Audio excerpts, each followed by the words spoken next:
Assalamualaikum warahmatullahi wabarakatuh. Salam nom dari YIN Ponorogo jurusan Tadris IPS. Di sini saya akan menjelaskan tentang bukan hanya PKI yang menjadi dalang keganasan 30 September.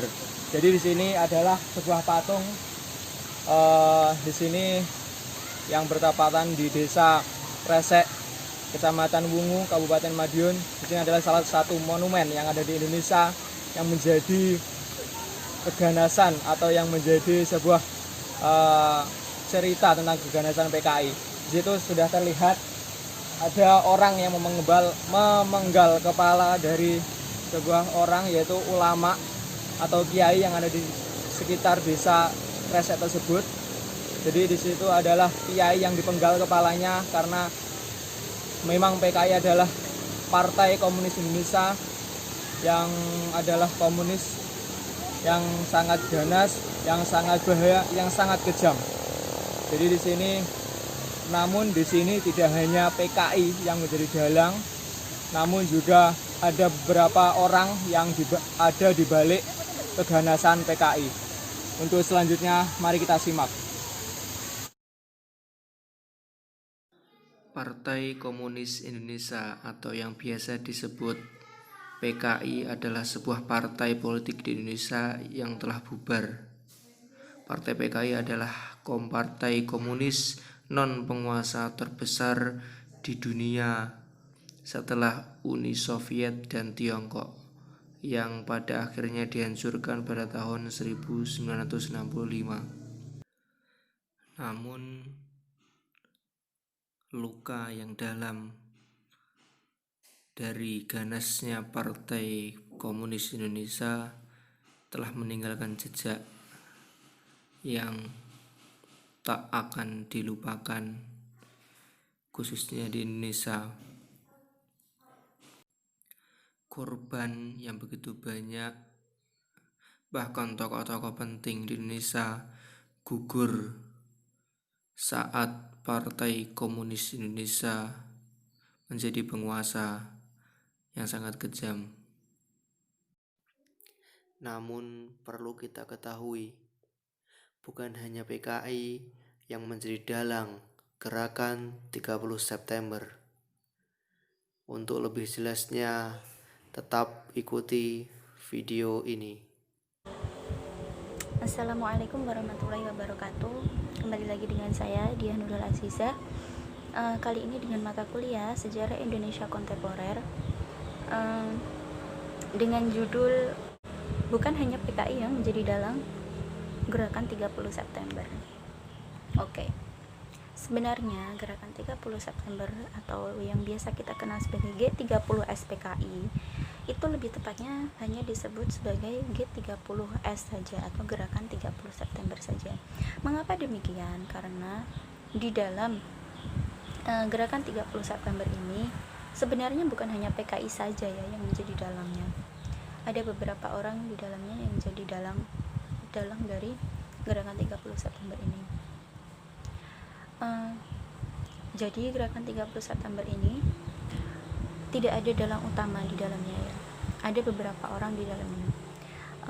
Seperti diungkap dalam bukunya Maijen Syamsuddin yang berjudul Mengapa G30S PKI Gagal. Nah, yang di dalam buku ini diuraikan oleh Hermawan Sulistyo, yaitu di dalam bukunya Palu Arit, judulnya Palu Arit di Ladang Tebu. Nah, sebenarnya itu ada dua orang tokoh, yaitu PKI itu sendiri serta jaringan intelijen Angkatan Darat yang dapat dijadikan sebagai sumber informasi atas peristiwa G30S ini ya. Nah, kedua tokoh itu adalah Bung Karno dan Pak Harto. Kalau menurut pemahaman saya, Soekarno itu dia ada di pihak-pihak PKI, kalau Soeharto itu ada di pihak Angkatan Darat itu ya. Nah, kalau di dalam bukunya Asfi Warman Adam dengan judul Sahabat Kontroversi Sejarah, nah kemungkinan itu ada lima orang ya yang menjadi dalang dari gerakan 30 September ini. Bukan 5 orang, ya 5 dalang itu. Yang pertama itu ada ya PKI itu sendiri, kemudian ada Soekarno, terus yang ketiga itu Soeharto, yang keempat ada CIA atau kepanjangan dari Central Intelligence Agency, itu dinas intelijen dari Amerika Serikat. Kemudian yang terakhir ada Angkatan Darat.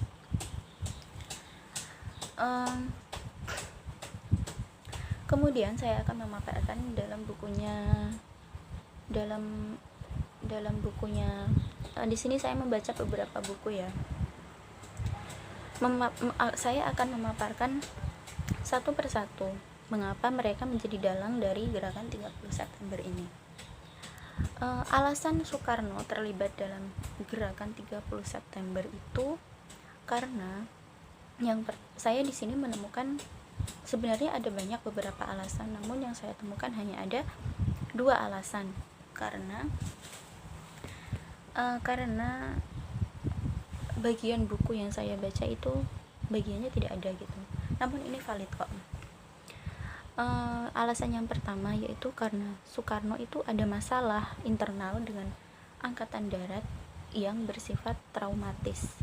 Mengapa sampai bersifat traumatis? Nah, dalam buku yang ditulis oleh Maijen Syamsuddin ini, nah di sini dijelaskan bahwa banyak ide Bung Karno yang tidak dapat diterima oleh Angkatan Darat, seperti Nasakom dan Dewan Penasehat. Nah, Nasakom dan Angkatan Darat itu tidak memberikan respon dengan baik, apalagi mengenai pemikirannya Bung Karno, yaitu mengenai mempersenjatai buruh dan tani sebagai tulang punggung kekuatan PKI. Nah, itu sangat ditentang. Karena apa? Karena Soekarno itu ya beliau itu memihak ke PKI, sedangkan Angkatan Darat itu mereka ingin menumpaskan PKI. Mengapa Pak Karno itu beliau sangat pro dengan PKI? Itu karena beliau sendiri adalah pencetus dari Nasakom itu sendiri.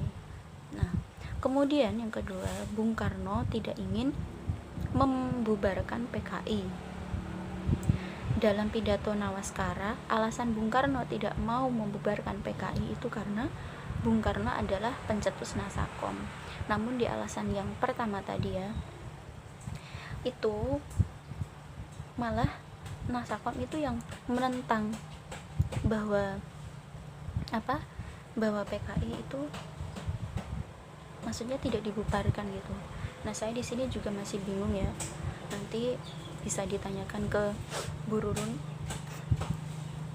Oke, selanjutnya yaitu mengapa alasan Soeharto menjadi dalang gerakan 30 September ini. Nah, Pak Harto itu yang pertama, Pak Harto itu menganggap bahwa pimpinan Angkatan Darat itu terlalu lemah terhadap PKI.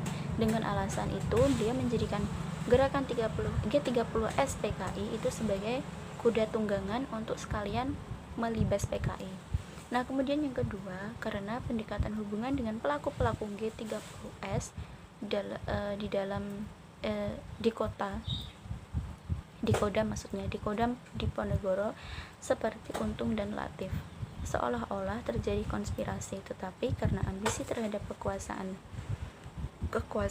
Pak Harto berbalik mengkhianati mereka dan mengambil kesempatan untuk berkuasa. Kemudian yang ketiga, Pak Soeharto itu sangat berambisi untuk menumpaskan PKI, karena PKI itu merupakan bagian dari Soekarno, dan Pak Harto itu ingin merebut kekuasaan itu, ingin menggantikan kekuasaannya dari Pak Karno. Intinya dari gerakan G30S PKI ini yang sangat diuntungkan itu adalah Soeharto ya. Kenapa? Karena Soeharto dan karena Soeharto itu ingin merebut kekuasaan gitu. Jadi yang sangat diuntungkan adalah Soeharto. Dan Soeharto ini tidak sendiri. dia itu dibantu oleh agen CIA tadi ya, dan angkatan darat. Kemudian selanjutnya yaitu alasan dalam G30S dari angkatan darat ya. Oke. Itu karena menurut Ben Anderson dan Raj McVeigh yang merupakan ilmuwan Cornell University Amerika Serikat, dalam bukunya Cornell Paper, menurut mereka gerakan 30 September itu adalah puncak konflik internal dari tubuh angkatan darat. Jadi gerakan 30 September ini tidak murni dari PKI sendiri ya. Ini adalah sebenarnya permainan para elit global itu ya. Ada masalah internal dari angkatan darat itu yang menyebabkan angkatan darat menjadi dalang gerakan 30 September ini. Kemudian selanjutnya ada alasan CIA. Dikemukakan oleh Peter Dale Scott dan Govey Robinson. Dalang utama G30S itu adalah Badan Intelijen Amerika Serikat atau CIA yang ingin menjatuhkan Soekarno dan kekuatan komunis. Nah, CIA ini bekerja sama dengan angkatan darat untuk memprovokasi PKI. Nah, jadi kesimpulannya gerakan 30 September ini itu sebenarnya ya tadi ya, tidak ada pelaku tunggal dan hanya karena permainan para elit global. Jadi mereka hanya mempermainkan gerakan 30 September ini untuk saling berebut kekuasaan saja ya sebenarnya. Itu yang saya simpulkan. Dan rakyat kecil seperti buruh dan petani itu hanya menjadi korbannya saja. Nah, dan hal ini juga terungkap dalam pidato Nawaksara dan pelengkap Nawaksara Soekarno yang menganggap G30S adalah sebuah konspirasi nekolim, yaitu neokolonialisme, kemudian kolonialisme dan imperialisme. Nah, untuk menggagalkan jalannya revolusi Indonesia. Hal ini ditunjang karena pimpinan PKI yang keblinger dan oknum-oknum yang tidak benar. Jadi adanya gerakan 30 September ini itu hanya kepentingan para elit global untuk merebut kekuasaan saja.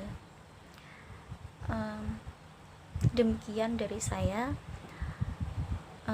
Kurang lebihnya mohon bisa diterima, dan apabila ada salah dalam berkata, mohon dimaafkan yang sebesar-besarnya.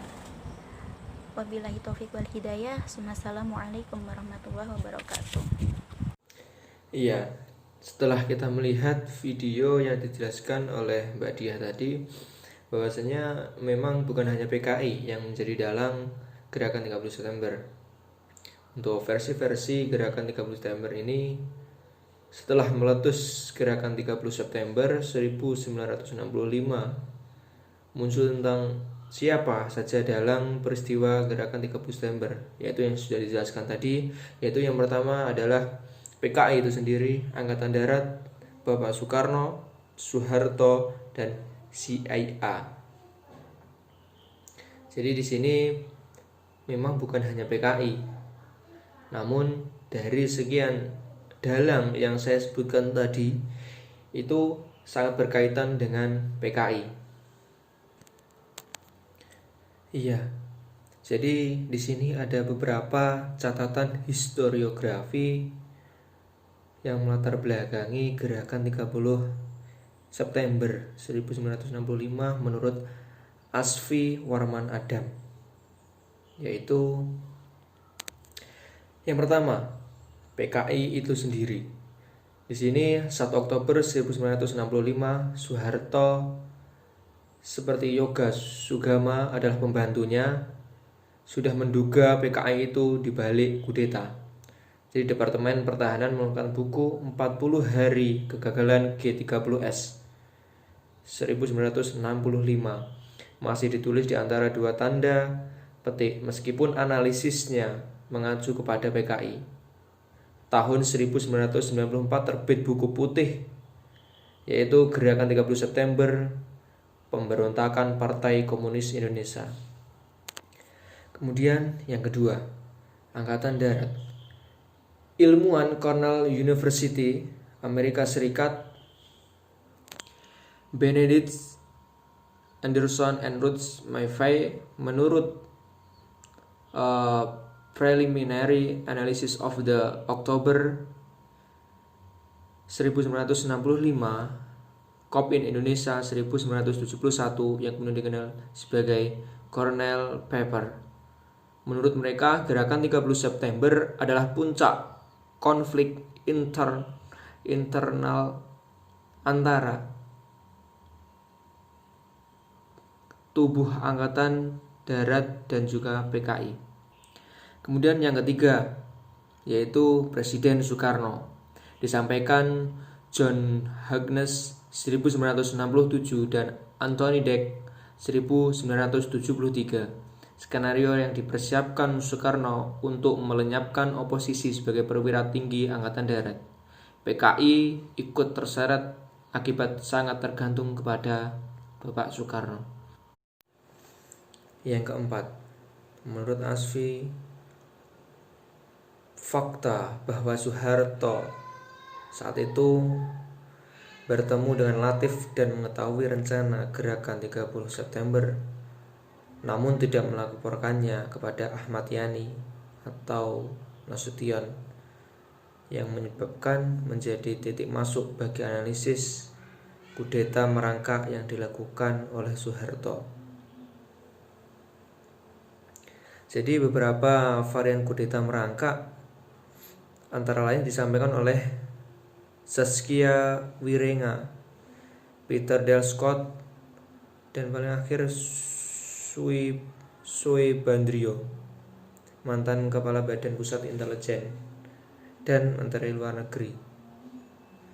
Di dalam kesaksian, rangkaian peristiwa itu mulai dari 1 Oktober 1965 sampai 11 Maret 1966 sebagai kudeta yang merangkak dilakukan. Itu ada 4 tahap, yaitu yang pertama menyingkirkan para jenderal pesaing Soeharto melalui pembunuhan pada 1 Oktober 1965. Yang kedua, membubarkan PKI, partai yang memiliki anggota jutaan dan pendukung Soekarno. Yang ketiga, menangkap 15 menteri yang loyal kepada Presiden Soekarno. Yang keempat, mengambil kekuasaan dari Presiden Soekarno. Kemudian yang terakhir adalah yang kelima, CIA. Versi keempat melibatkan CIA dan dikemukakan oleh Peter Dale Scott 1985 dan Geoffrey Robinson 1984. Dalang utama gerakan 30 September adalah Badan Pusat Intelijen Amerika Serikat yang ingin menjatuhkan Soekarno dan kekuatan komunis teori domino. CIA bekerja sama dengan sebuah klik Angkatan Darat untuk memprovokasi PKI.